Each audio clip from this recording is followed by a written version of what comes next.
Higher secondary vocational examination 2024 এটি class 11-এর entrepreneurship development and computer অ্যাপ্লিকেশানের কোশ্চেন। আমি কম্পিউটার অ্যাপ্লিকেশানের এমসিকিউগুলো আমি করে দেখাবো, দেখতে থাকো। গ্রুপ বি কম্পিউটার অ্যাপ্লিকেশানের এমসিকিউগুলো আমি করতে থাকবো। প্রথম প্রশ্ন এর দাগের আছে, সিপিইউ এর পুরো কথাটি হলো, এর উত্তর হবে 2-এর দাগের সেন্ট্রাল প্রসেসিং ইউনিট। এরপরে বির দাগের যে কোশ্চেনটি এসেছিল, 4 KB মানে কত বাইট, অর্থাৎ আমরা জানি 1 KB মানে 1024 বাইট, এখানে 4 KB মানে 4096, অর্থাৎ এখানে 3-এর দাগের উত্তরটি হবে।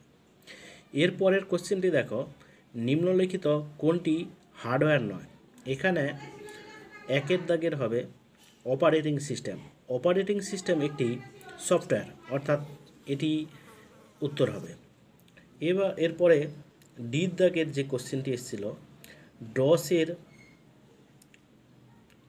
হলো একটি ড্যাশ, অর্থাৎ ডস হলো এখানে একটি সফটওয়্যার, অর্থাৎ ডস আমরা জানি ডস একটি অপারেটিং সিস্টেম, সেখানে অ্যাপ্লিকেশান সফটওয়্যারও হবে না আর প্রোগ্রামিং ল্যাঙ্গুয়েজও হবে না, অর্থাৎ এটি ডস হলো একটি সিস্টেম সফটওয়্যার। এরপরে ডির দাগে যে কোশ্চেনটি এসেছিল, বহিঃসাদৃশ্য উত্তরটি লেখো। এখানে দেখো 2-এর দাগের অ্যাসেম্বলার হার্ডওয়্যার আছে, অর্থাৎ এখানে অ্যাসেম্বলার একটি কিন্তু ট্রান্সলেটর, অর্থাৎ সফটওয়্যারের মধ্যে পড়ে, এটা হবে এটাই উত্তর।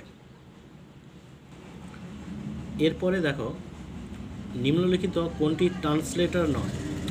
এখানে দেখো 3টি, অর্থাৎ কম্পাইলার, ইন্টারপ্রেটার, অ্যাসেম্বলার, এই 3টিই ট্রান্সলেটর, বাকিটা হচ্ছে এখানে দেখো 4 নম্বরে আছে, উপরের কোনোটি নয়, এটা হবে উত্তর।